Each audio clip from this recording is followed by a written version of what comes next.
পৃথিবীতে কেউ যখন আমাদের কিছু দেয়, তার পেছনে সাধারণত কোনো না কোনো শর্ত, স্বার্থ বা প্রতিদানের আশা থাকে। এমনকি একটু ভেবে দেখুন, আমরা যখন দোকান থেকে কোনো কিছু কিনি বা কারো থেকে কিছু নেই, আমাদেরকে কিন্তু একটা বিনিময় মূল্য দিতে হয়। কিন্তু একবার চিন্তা করে দেখুন, যে নিঃশ্বাসটি আমরা এইমাত্র বুক ভরে নিলাম, যে দৃষ্টিশক্তি দিয়ে এই আলো দেখছি, লেখাটি পড়ছি বা ভিডিওটি দেখছি, কিংবা আমাদের হৃদয়ের ভেতরে জমে থাকা ভালোবাসা, এগুলোর জন্য আমরা কাকে কত টাকা প্রতিদান দিয়েছি?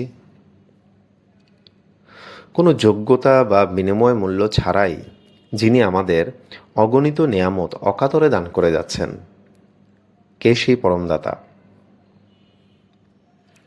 আসসালামু আলাইকুম রহমতুল্লাহি ওয়া বারাকাতুহু।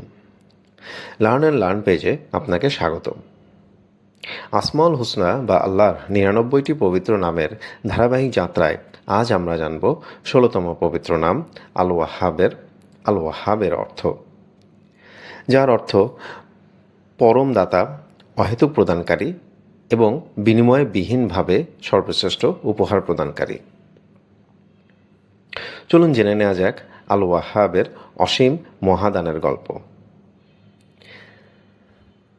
আরবি হিবা শব্দ থেকে আল ওয়াহাব নামের উৎপত্তি। হিবা মানে হলো এমন উপহার যার পেছনে কোনো স্বার্থ থাকে না এবং যার বিনিময়ে দাতা কিছুই প্রত্যাশা করেন না। সাধারণ দাতা আর আল ওয়াহাবের মাঝে পার্থক্য হলো, মানুষ দেয়ার আগে পাত্রের যোগ্যতা দেখে, কিন্তু পরম দাতা আল ওয়াহাব বান্দার যোগ্যতা না থাকা সত্ত্বেও কেবল পরম ভালোবাসায় অকাতরে দান করেন। তিনি শুধু অর্থ সম্পদই দেন না, বরং মানসিক প্রশান্তি, মেধা, সুস্বাস্থ্য, হেদায়াত এবং সৎ সন্তান, এসব আল ওয়াহাবের অনন্য উপহার বা হিবা।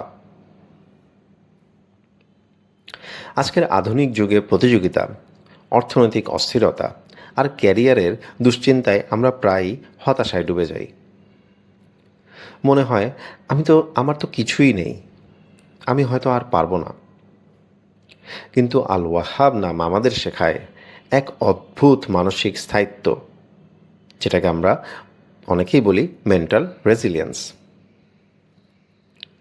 যখন আপনি জানবেন আপনার সুপ্রিম প্রোভাইডার হলেন স্বয়ং পরম দাতা, তখন অভাব বা অনিশ্চয়তার ভয় আপনার মন থেকে দূর হয়ে যাবে। আর এখানেই আসে 1% ইমপ্রুভমেন্ট রুলের প্রয়োগ। আল ওয়াহাব যেমন আমাদের ওপর প্রতিদিন তার নেয়ামত বর্ষণ করছেন, আমাদেরও উচিত প্রতিদিন অন্তত 1% করে কৃপণতা বা স্বার্থপরতা ত্যাগ করা, প্রতিদিন অন্তত 1% বেশি পরোপকারী হওয়া, নিঃস্বার্থভাবে অন্তত 1% বেশি মানুষকে সাহায্য করা। এই 1% চর্চায় আমাদের মন হয়ে উঠবে উদার ও প্রশান্ত।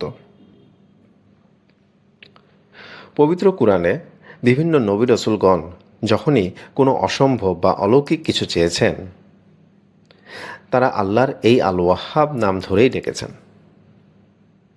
উদাহরণস্বরূপ, হযরত জাকারিয়া আলাইহিসসালাম যখন বৃদ্ধ বয়সে সন্তানের আশা ছেড়ে দিয়েছিলেন, তখন আল ওয়াহাবের কাছেই চেয়েছিলেন। সূরা আল ইমরানের ৮ নম্বর আয়াতে একটি বিখ্যাত দোয়া রয়েছে, বিসমিল্লাহির রহমানির রহিম, রব্বানা লা তুজিগ কুলুবানা বা'দা ইয হাদাইতানা ওয়া হাব লানা মিন লাদুনকা রাহমাতাও ইন্নাকা আনতাল ওয়াহ্হাব।